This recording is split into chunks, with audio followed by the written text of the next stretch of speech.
Sound check. Hi. Welcome back. How you been? I hope you've been well. I can't hear you, but I'm hoping that you said fantastic. Anywho, I'm Brady. I'll be your host for the afternoon. And if you haven't been here before, well, make yourself comfortable by hitting that subscribe button or just sticking around for a little while. Anywho, diving into action here. In this video, I want to break down a couple different shots from this short ad that I gaffed out in Seattle. Now, DP on this was my good friend Edward Lee. Information is wherever information is going to be when I edit this. And really, essentially, Ed had me come up to Seattle and gaff a few of these different projects, a bunch of these little 15-second kind of ads for a company called Genius Brand. So that's what you're going to be looking at here, and we will run through this in a quick second just so you kind of have a feeling for what is going on here. But essentially, this is just a 15-second, or I guess a 25-second little ad here. Handful of different shots, and I want to break down the lighting setup for just a couple of these and what went into it and how I lit the scene. So in this ad, you've got this gentleman here, you know, waking up, going about his day. He takes the product and his life comes into color. If I was Patrick O'Sullivan over at Wandering DP, this would probably be a lot more entertaining to watch, but I'm not a good narrator. But you can see we've got these shots of him in his office, being all professional, looking very nice in this beautiful place in Seattle. He eats healthy, he's probably a great guy, and there you go, there's the ad. So, again, Genius Brand is the brand, and if that sparks any interest, I'll put their information down there below as well. But I want to go into just a couple of these shots, and the first one is this sequence that you've got with him sitting here at the desk. So we've got him sitting at the desk, you've got this wide shot, him talking, then a couple tights of him typing, his face, and him responding to whoever Zoom call he's talking with on, so on and so forth. So let's start with the wide shot first. The wide shot, what I did was honestly very simple. So getting in first to set ourselves up for this shot, we knew the framing was going to be shooting into this bank of windows, and I knew that we'd have to bring the camera's exposure very low and very far down to be able to expose for the outdoors. So that way the inside would be incredibly dark. But the first thing that we did after Ed had exposed the camera down for the outdoors was put on the camera side just a bank of black, just to block out any light spilling from the other side of the apartment since there are windows all around.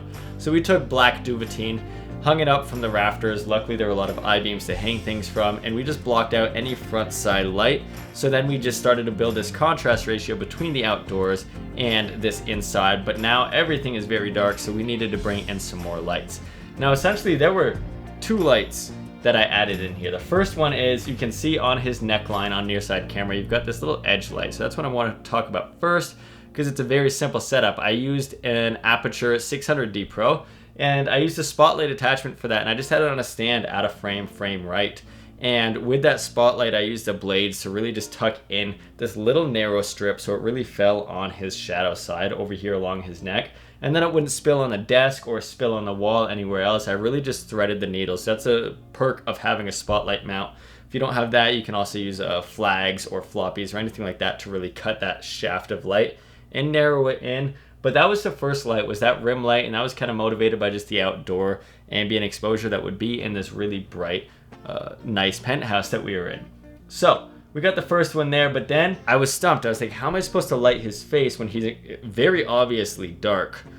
But you can see there's a wall, and then the outdoors, there was nowhere to put a stand and light him. So I was like, okay, looking around the scene, and I saw straight above there was a rafter, like an I-beam, and I was like, what if I took a Mathellini clamp and put another 600D and just bounced it off of the wall? I knew that as we moved in, I would dial that in and make the lighting setup a lot nicer. But for this wide shot, there was no room except for up to have some light coming from. So I took a Mathellini clamp and I put that on the I-beam straight overhead with a 600D on it with just a reflector dish, and I shot that into the wall that he was really facing. So I shot it, there's a little white piece of that wall that I figured would bounce pretty nicely off of him, and then create this subtle ambience, kind of an upstage wrap still coming from above across his face as he's sitting at the desk.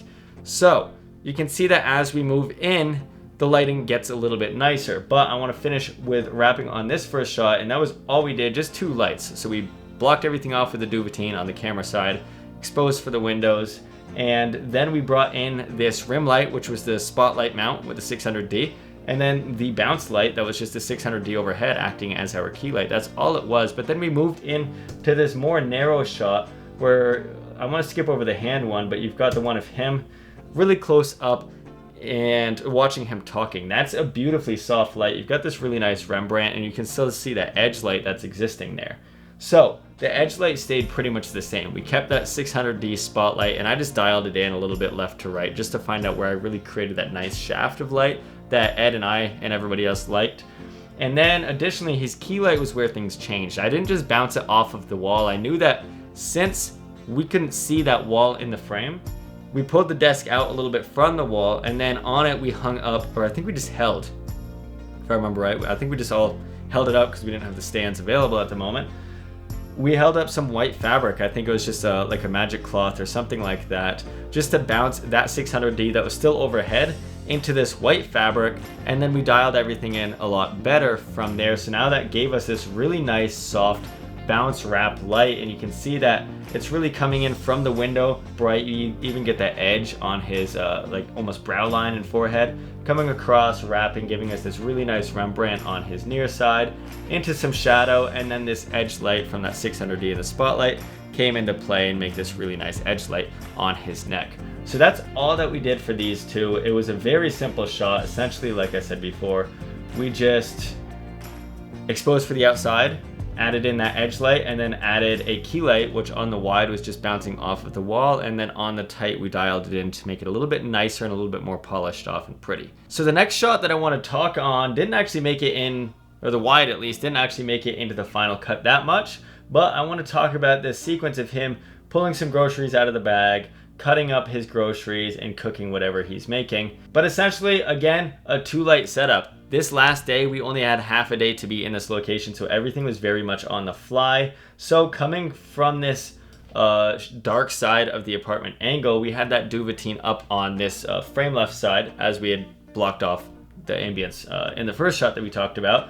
But then the key light that we had here was just this 8x8 magic cloth kind of diffusion, and we just had that on 2 stands draped up, and then we shot a 600D through that just with the reflector dish because we needed all the power that we could, so we couldn't double diffuse or anything like that with just a 600D, but it looked very, very soft. So we exposed again for as much for the outdoors as we could by bringing the exposure down on Ed's side on camera, and then we brought in that 600D behind this 8x source to really add in as a key light. Now you can only really see it on a split second of this shot of him pulling out the groceries, but I'll just keep it there for now. And you've got this edge light, and I was like stumped again. I was like, we're shooting wide, there's not really anywhere that I could put this edge light without being too sidey, and I wanted a hard light. It's just like an edge light coming off of his ear line and hairline. So what I did, I was looking around and I was like, well, we don't have the time to rig something up overhead. What do we need? And I saw that the range of the stove was aluminum, just like a silver bounce card would be. So I took this spotlight and I just bounced it right off of that and dialed it in, so it's pretty much bouncing off of the range and back onto his head from where he was walking in, just to give this subtle pop. And nobody may notice it. I noticed it just because I did it, and I was like, it's kind of cool and kind of fun. So I wanted to talk about that. Look around if you've got like no time or just no grip equipment to rig things up. Try to look around, see, is there a white wall I can bounce something off of? Is there something metal? Say take tin foil, put it on a wall instead of having a aluminum range there as well. Super fun and creative, and that was just again staying true for all of these shots of the tights, of cutting the cucumbers, the peppers, so on and so forth. You can't really see much more than just the key light in these anyway, so I say that it looks pretty fantastic. And then the last shot, again, one more 2-light setup that I want to talk about, and I didn't get as much BTS as I'd wished, but essentially you see that same 8x8 key light with that 600D going through the diffusion on the product, because we want the product to be the main focus and look the most beautiful. And originally I had like a spotlight coming through the window, like creating a shaft across the container that it's in, but it just made the container look bad. So instead we all agreed that putting this backsplash light just through the window acting as like a shaft of sunlight was a great idea, because at this point it was getting pretty cloudy in the day anyway. So we took a 600D with the spotlight and I brought that outside and I just cast it from this kind of side 30-degree angle through the window, creating this shaft of light and it really acted as a nice like sunlight arrow towards the product coming from frame right. So once again, you've got a 2-light setup all through and through. Again, on frame left, we did have some duvetine just to add a little bit more contrast ratio coming from the right side of the frame to the left.